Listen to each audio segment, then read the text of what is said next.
अस्सलाम वालेकुम बच्चों, आज का हमारा यूनिट जो है वो 6 है। यूनिटरी मेथड हम पढ़ रहे हैं और आज इसकी हमारी एक्सरसाइज है रिव्यू एक्सरसाइज। क्लास हमारी 5th है और सब्जेक्ट हमारा मैथ है। बच्चों इसमें सबसे पहले हम एमसीक्यूज़ है तो एमसीक्यूज़ हम बुक से करेंगे, ठीक है। इस पर सॉल्व करेंगे, जो क्वेश्चंस होंगे वो हम रजिस्टर पर सॉल्व करेंगे। तो सबसे पहले वो कहते हैं रिव्यू एक्सरसाइज में है पहला 4 possible options have been given. 4 possible options दिए हुए हैं। Encircle the correct one, circle लगाएं जो इसमें से सही है। वो कहता है if the cost of several objects is given, अगर काफ़ी सारी चीज़ों की कीमत दी गई है, and by finding the cost of one object, और एक चीज़ की कीमत मालूम करके, ठीक है, the cost of any object is calculated, और एक चीज़ की जब हमें कीमत, ठीक है, कॉस्ट मालूम हो जाती है तो हम बहुत सारी चीज़ों की कॉस्ट को कैलकुलेट कर सकते हैं। देन फिर दिस मेथड इज़ कॉल्ड, तो इस मेथड को क्या कहते हैं? इस मेथड को बच्चों यूनिटरी मेथड कहते हैं, जिसमें हम पहले हमें काफ़ी सारी चीज़ों की कीमत दी होती है, कॉस्ट दी होती है, उसमें से सबसे पहले हम एक चीज़ की कीमत फाइंड करके फिर नेक्स्ट जो हमारे पास चीज़ें होती है उसकी हम वैल्यू को फाइंड कर सकते हैं। तो ऑप्शन ए आपका करेक्ट है, तो इसको यूनिटरी मेथड कहते हैं। वो कहता है the cost of 15 pen is, cost जो है 15 पेन्स की 105 है। What is the cost of 1 pen, तो एक पेन की हमने कीमत जो है वो फाइंड करनी है। तो इस तरह मैंने बच्चों वो लिख लिया है। हम लिखेंगे कॉस्ट ऑफ 15 पेन इज़ 105, तो कॉस्ट ऑफ 1 पेन, तो 1 पेन की कीमत फाइंड करने के लिए हम 105 को डिवाइड कर देंगे, क्योंकि हमने एक चीज़ की कीमत जो है फाइंड करनी है, कॉस्ट फाइंड करनी है, तो हम डिवाइड करेंगे वन चीज़ की, ठीक है।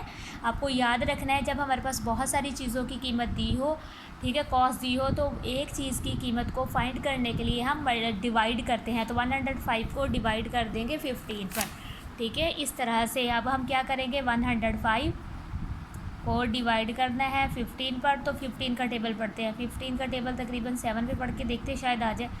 7 5 ज़ार 35, 3 कैरी 7 1 ज़ार 7 और 3 10, तो बच्चों 105 आ गया। तो 105 7 पर, ठीक है, 15 का टेबल 7 तक पढ़ा तो 105 आ गया। तो ये जो 7 है ये आपका, ठीक है, 1 पेन की जो कॉस्ट है वो 7 रुपीज़ है, ठीक है। 1 पेन की कॉस्ट 7 रुपीज़ है। तो आप ऑप्शन में, ऑप्शन नंबर सी पर आप सर्कल लगाएंगे। 1 पेन की कॉस्ट जो है वो 7 रुपीज़ है। अब वो कहता है a car travel 90 kilometre in 10 litre, एक कार ट्रैवल कर रही है 90 किलोमीटर 10 लीटर ऑफ पेट्रोल के साथ, ठीक है। How many litres of petrol is required, कितना पेट्रोल और रिक्वायर्ड होगा टू ट्रैवल करने के लिए 180 किलोमीटर, तो 180 किलोमीटर के लिए हमें कितना रिक्वायर्ड होगा, ठीक है। डायरेक्ट प्रोपोर्शन है ये भी। वो कहता है अ कार ट्रैवल 90 किलोमीटर, ठीक है, तो 90 किलोमीटर वो 10 लीटर से कर रही है। तो अगर वो 1 किलोमीटर कैसे करेगी, तो हम यहाँ पर लिखेंगे 10, क्योंकि इस साइड पे मैंने आपको बताया था जो चीज़ इस साइड पे उसे ऊपर राइट करते हैं और 90 किलोमीटर हम नीचे राइट कर देंगे, ठीक है। तो बच्चों आप ये, तो इस तरह से हमें लीटर्स क्योंकि फाइंड करने हैं, तो हम यहाँ लीटर्स लगा देंगे। तो 1 किलोमीटर के लिए 10/90। अब 10/90 बच्चों डिवाइड नहीं होते, हम क्या करेंगे, a car travel 100 kilometre with petrol, तो हम क्या करेंगे, पहले हम 10 यही वाला ओवर 90 नीचे राइट कर लेंगे, मल्टीप्लाई कर देंगे 180 के साथ, 180 के साथ हम मल्टीप्लाई कर देंगे। बच्चों अब हमने इन दोनों को मल्टीप्लाई कर लेना है, ठीक है। 10 को 180 से मल्टीप्लाई करेंगे तो ये देखिए 180 मल्टीप्लाई बाय 10, 10 0 0 ज़ार 0 0 ज़ार 0 0 ज़ार 0, ठीक है। 3 टाइम्स 0 आ गई, मल्टीप्लाई 1 0 ज़ार 0, 1 8 ज़ार 8 और 1 1 ज़ार 1, ठीक है। ये इस तरह से 1800 आ जाएगा। तो 1800 हम यहाँ राइट कर लेंगे इज़ इक्वल टू ओवर 90 दोबारा से राइट करेंगे, ठीक है, इस तरह से। तो अब हमने 0 को 0 से कट कर दिया। अब हमारे पास जो बचा है वो 180 डिवाइडेड बाय 9 है। अब हमने 180 को 9 के साथ डिवाइड कर देना है। 9 1 ज़ार 9, 9 2 ज़ार 18 हो गया कंप्लीट।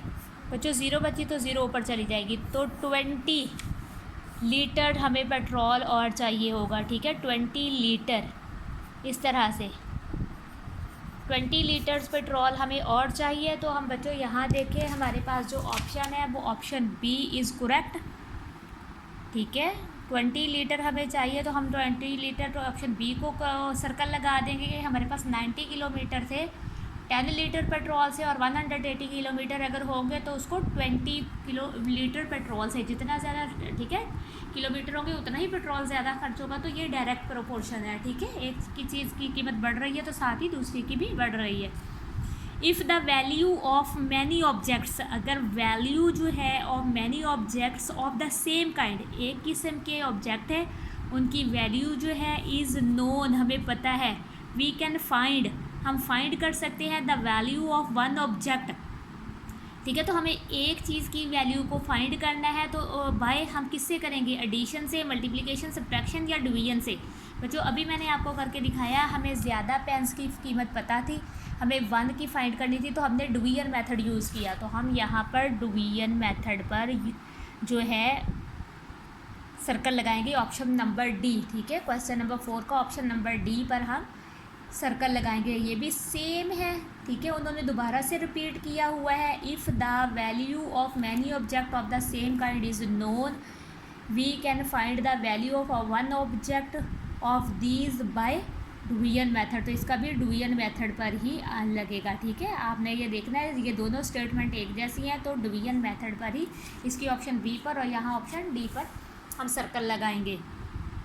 आ रिलेशन बिटवीन टू क्वांटिटीज़, अगर रिलेशन है, ताल्लुक़ है दो quantities of the same kind, एक जैसी, ठीक है। अगर दो क्वांटिटीज़ हमारे पास हैं एक जैसी और उनके दरमियान ताल्लुक़ है बाय डिवीजन, ठीक है, डिवीजन के अमल के ज़रिए इज़ कॉल्ड रेशो। तो हम उसे क्या कहते हैं, रेशो कहते हैं। अगर हमारे पास, ठीक है, बाय डिवीजन में आएगा तो रेशो, बच्चों आपको मैंने बताया था रेशो का ये इस तरह से 1/3 होता है, या 1/3 इस तरह से। अगर फ्रैक्शन में तो डिवाइड का अमल ही होगा ना, तो ये रेशो होगी, ठीक है।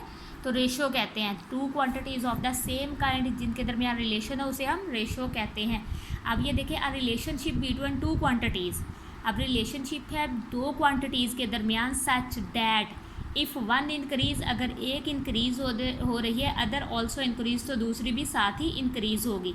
इफ़ वन डिक्रीज़, अगर एक की कीमत कम हो रही है, the other is also decrease, तो बच्चों ये कौन सा होगा, ये डायरेक्ट प्रोपोर्शन होगा। अगर एक चीज़ की वैल्यू बढ़ रही है तो साथ ही दूसरी की भी बढ़नी चाहिए, ठीक है। और अगर एक चीज़ की कम हो रही है तो साथ ही दूसरी की भी कम होनी चाहिए, यानी दोनों को एक ही वक्त में, ठीक है, ज़्यादा होना चाहिए या फिर कम होना चाहिए।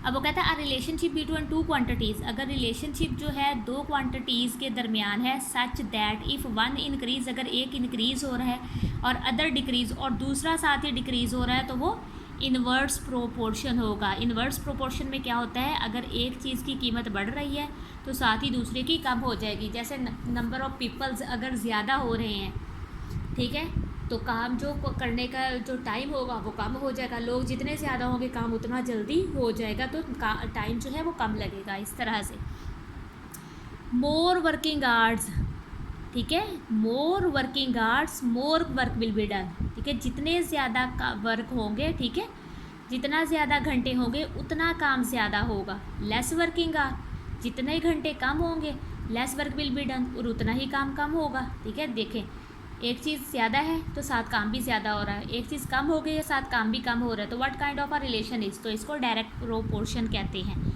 ठीक है। हमने दोनों चीज़ों को एक साथ देखना होता है। देखिए, मोर working hour more work will be done, इतना देख लिया। अब है less working hour lace work will be done, तो ये देख लिया, तो ये डायरेक्ट प्रोपोर्शन होगा। वो कहते हैं मोर मैन एट वर्क, ज़्यादा लोग काम पर हैं, less time taken to finish, कम टाइम लग रहा है। जितने ज़्यादा लोग होंगे उतना ही टाइम कम लगेगा टू फिनिश वर्क, काम को ख़त्म करने के लिए। What kind of a relation is, तो ये इनवर्स प्रोपोर्शन है। देखें, एक चीज़ ज़्यादा है, मैन ज़्यादा है, टाइम कम लग रहा है, तो इनवर्स प्रोपोर्शन है। तो बच्चों ये आपके MCQs थे, आपने इनको अच्छे से याद करना है, ठीक है। इसको एक्सरसाइज को मैं 2 पार्ट्स में डिवाइड करूँगी, ठीक है। आपके और जो ऑब्जेक्टिव है उसको अलग पार्ट में, ये आपका पार्ट 1 हो जाएगा, और जो सब्जेक्टिव है वो आपका पार्ट 2 हो जाएगा। आपने इनको 2 वीडियोस में देखना है। अगर आपको मेरी ये वीडियो अच्छी लगे तो ज़रूर लाइक करें, सब्सक्राइब करें और आगे शेयर करें। अपना बहुत सारा ख्याल रखिएगा। अल्लाह हाफिज़।